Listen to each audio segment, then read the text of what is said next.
Chapter 2. The request on the hospital bed. The sterile smell of antiseptic clung to the air, mingling with the faint hum of fluorescent lights that flickered faintly overhead. Ash, Brock, and Max sat in the waiting room, each wrapped in their own tense silence. Ash sat hunched forward, his elbows resting on his knees as he stared at the floor. Pikachu was curled up on his lap, its ears twitching occasionally as it glanced up at him with worried eyes. But Ash barely noticed.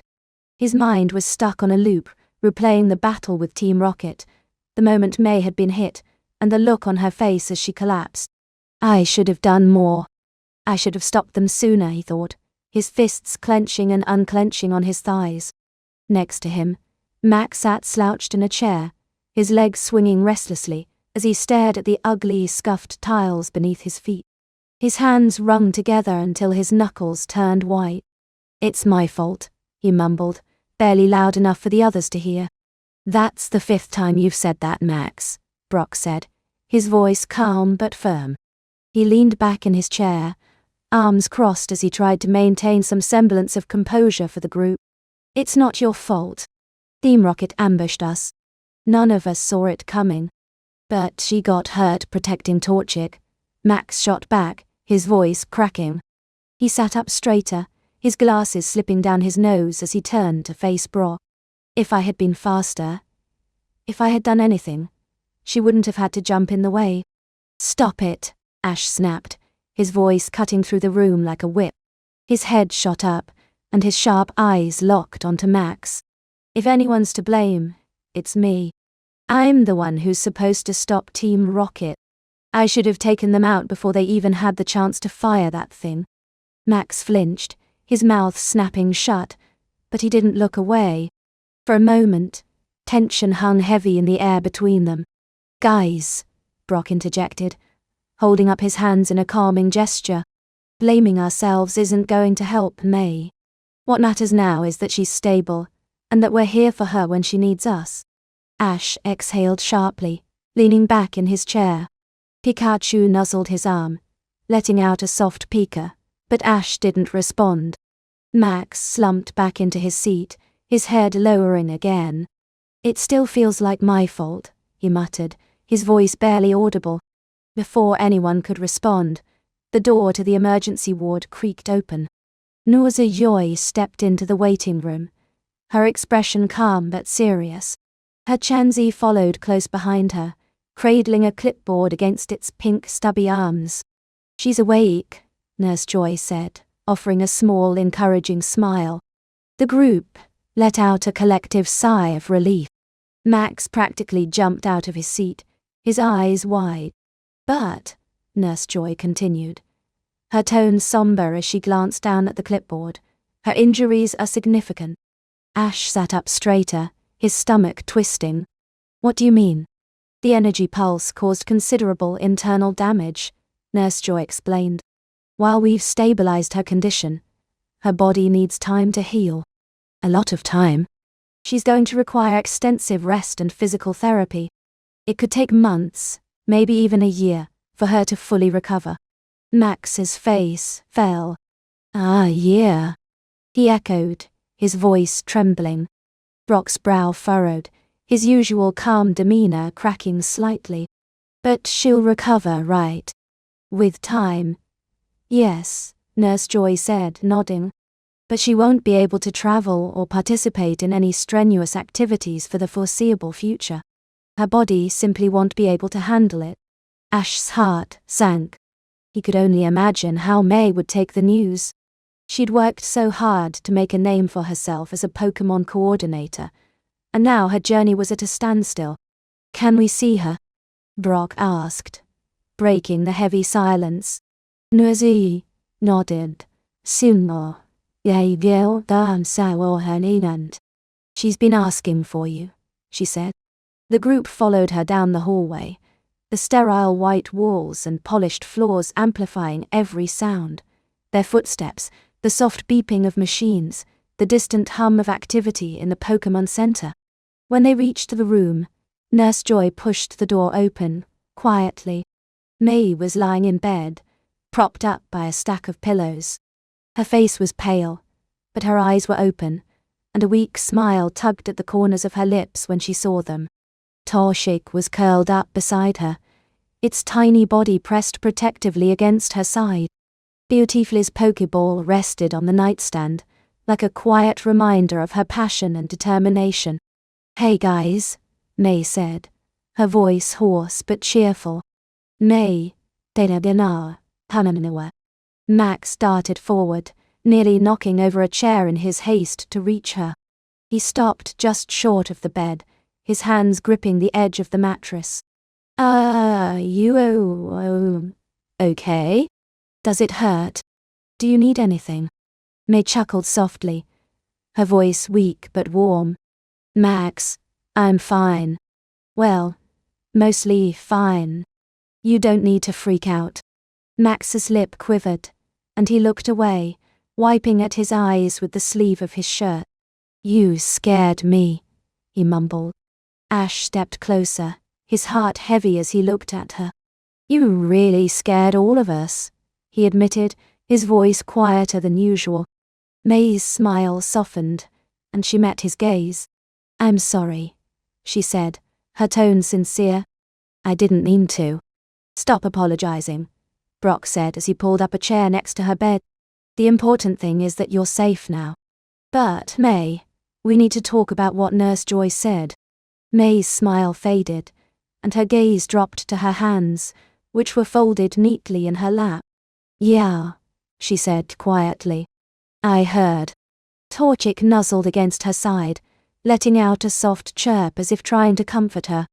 She reached out to stroke its feathers absently, her fingers trembling slightly. Ash felt a lump form in his throat as he watched her. "No, May," he said, stepping closer to the bed. "You're going to get through this. We'll figure it out together." She looked up at him, her eyes shining with a mixture of gratitude and uncertainty. "Thanks, Ash," she said softly. "But I don't even know what getting through this is going to look like." Max climbed onto the edge of her bed, careful not to disturb Torchic. "Whatever it looks like," he said, his voice shaking but determined, "we're going to help you. Right, guys?" "Of course," Brock said, his tone steady. Ash nodded, his fists clenching at his sides. "No matter what it takes," he said firmly. May looked at each of them in turn, her lips curving into the faintest of smiles. "You guys are the best," she said, her voice cracking slightly. The room fell into a comfortable silence, the tension easing just a little as the group stood by her side. Whatever challenges lay ahead, they knew one thing for certain. They weren't going to let May face them alone. The room fell silent, the weight of May's words pressing down on everyone like a heavy blanket. The soft hum of the medical equipment seemed deafening in the stillness. Ash shifted uncomfortably where he stood, his hands fidgeting at his sides. He wasn't great at these emotional moments. He could charge headfirst into a battle with a legendary Pokémon without blinking, but this was different. Max sat perched on the edge of May's bed, his small hands gripping the blanket tightly, his knuckles white. Torchic chirped softly from its position curled up at May's side, as if trying to comfort her. "I can't believe this is happening," May said finally, breaking the silence. Her voice trembled, and she stared down at her hands, her fingers twisting the edge of the blanket. "I was so close to making a name for myself in the Pokémon contest world. Now, I don't even know if I'll be able to compete again." "Of course you will," Brock said gently, his voice calm and reassuring. He leaned forward in his chair, resting his elbows on his knees. "It's just going to take some time. You're one of the most determined people I know, May. You'll get through this." May shook her head, her usually bright eyes filled with uncertainty. "But what if I don't?" she said, her voice breaking.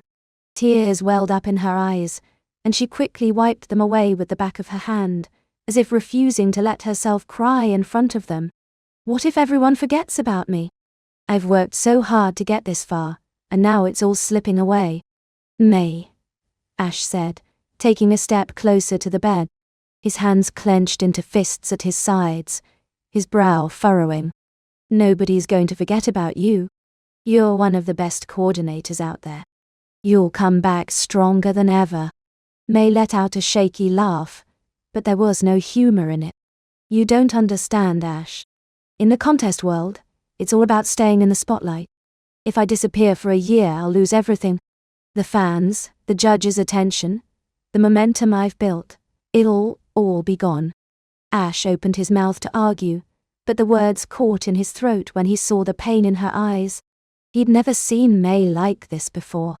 She was always so confident, so full of energy, and seeing her like this, vulnerable and scared, made his chest ache. Max fidgeted nervously, his voice small when he finally spoke. But you're May. Everyone loves you. They'll wait for you to come back, won't they? May didn't answer. She just stared down at the blanket, her fingers tugging at a loose thread. May, Brock said gently, his tone more serious now, you don't have to figure everything out right now. You've been through a lot. Give yourself time to heal before you start worrying about the future. There's something I need to tell you, said suddenly, cutting him off. Her voice was barely above a whisper, but it was enough to make all three boys freeze. Ash, Max and Brock exchanged confused glances. What is it? Max asked, leaning closer to her. May hesitated, her hands trembling slightly as she reached over to the nightstand. She slid the drawer open and pulled out a small glass, vial filled with a shimmering purple liquid. The contents caught the light, sparkling in a way that almost seemed unnatural. What's that? Ash asked, frowning as he stepped closer.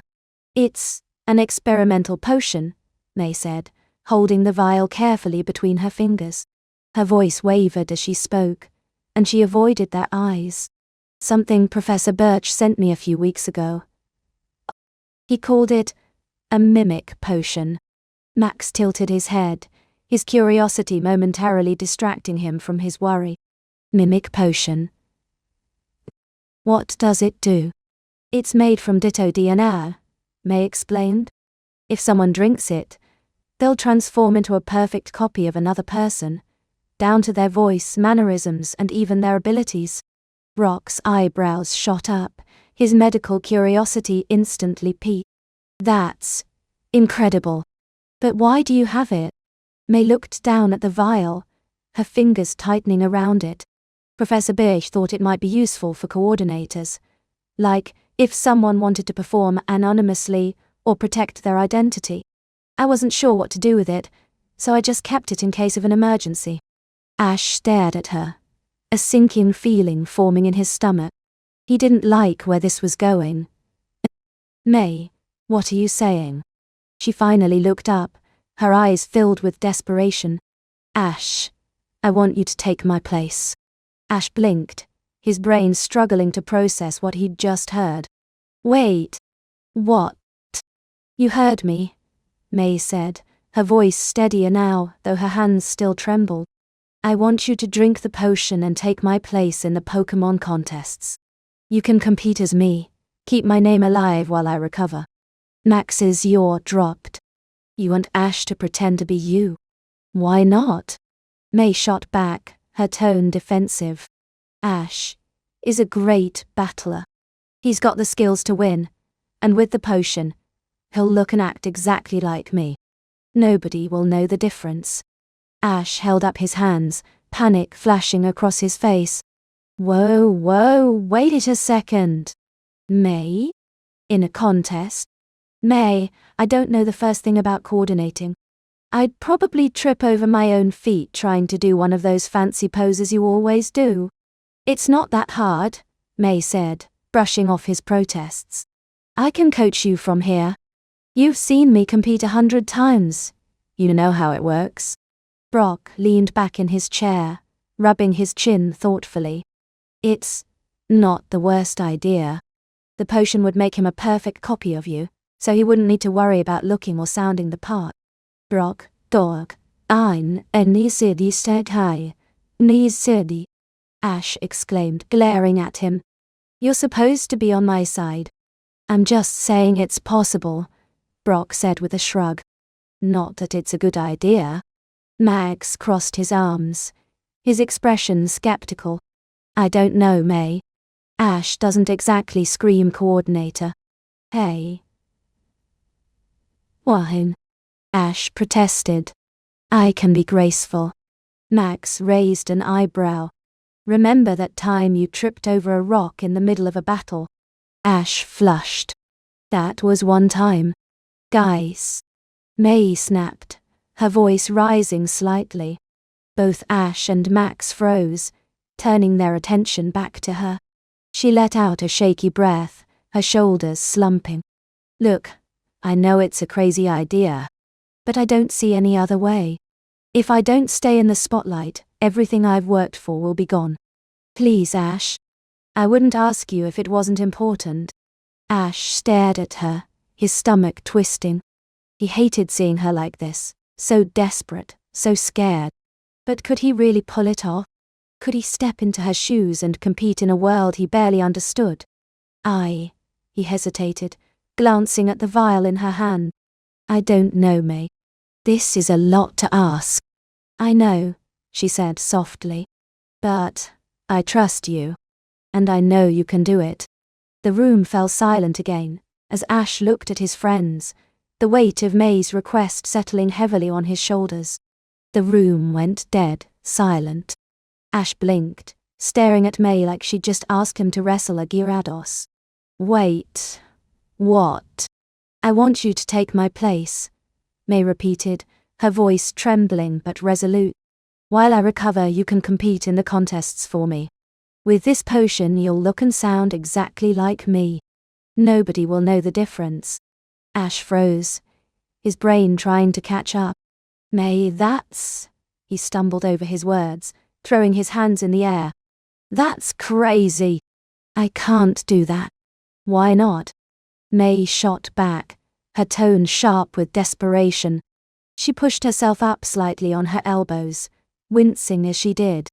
You're a great trainer, Ash, and you've been in front of crowds before. You could pull it off. I know you could. Ash took a step back, hands raised defensively. But I'm not a coordinator. I don't know the first thing about performing. Or using moves to impress a crowd. And what about your Pokémon? They'll take one look at me and know I'm not you. They'll listen to you, May insisted, her eyes locked on his. They trust you, Ash, just like I do. And I'll teach you everything I know. Please. This is my dream. I can't let it slip away because of this. Ash opened his mouth, then closed it again, his mind spinning. He turned to Brock, hoping for an out. Brock, tell her this is nuts. But Brock just rubbed his chin thoughtfully, his brow furrowed in concentration. It's not the worst idea I've ever heard, he said slowly. Ash's jaw dropped. Not the worst idea. Are you serious right now? Brock shrugged. Think about it. The potion makes you May's exact double. You wouldn't need to worry about looking or sounding the part, and May can coach you on everything else. Plus, you're a natural under pressure. If anyone can pull this off, it's you, Ash. Ash turned to Max, desperate for backup. Max? Help me out here. But Max was no help at all. He leaned back in his chair, smirking. I think it's a great idea. Besides, you'd look great in a skirt. Not helping, Max? Ash snapped, his face turning beet red. Max snickered, clearly enjoying himself. Come on, Ash. You've always said you'd do anything to help your friends. This is your chance to prove it. Ash glared at him. I meant normal friend stuff, like battling Team Rocket or sharing snacks. Not dressing up and pretending to be someone else. May's voice cut through the banter, soft but filled with determination. Ash. He turned back to her, and the look on her face hit him like a thunderbolt. She reached out, grabbing his hand with a surprisingly firm grip. Please, she said, her voice breaking slightly. I'm trusting you with this. I wouldn't ask if I didn't believe you could do it. Ash stared down at her, his heart sinking. How could he say no? May had always been there for him, cheering him on during his battles, supporting him when things got tough. She believed in him even when he didn't believe in himself. Now she was asking for his help, and he couldn't let her down. Even if the idea of stepping into her shoes, literally, made his stomach churn. He sighed, running a hand through his hair. "All right," he said finally, his voice heavy with resignation. "I'll do it."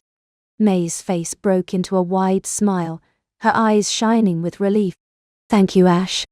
You have no idea how much this means to me." Ash forced a smile, though his insides twisted with doubt. "Don't thank me yet.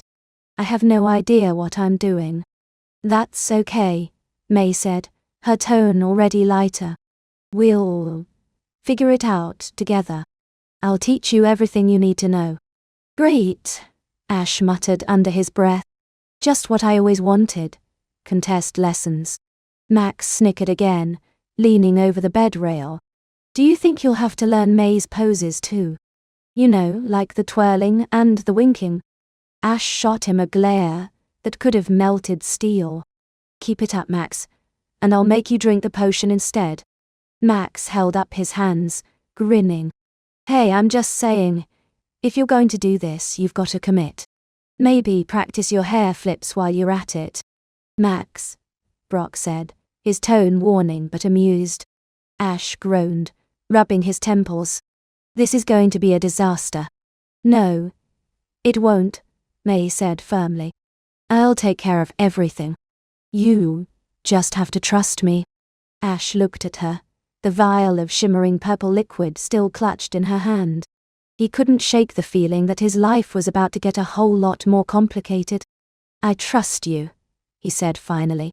"But if I end up embarrassing myself in front of a crowd, you owe me big time." May grinned, the first genuine smile she'd managed since waking up. "Deal. Deal." Ash glanced down at the vial again, his stomach twisting. He just hoped he didn't end up regretting it.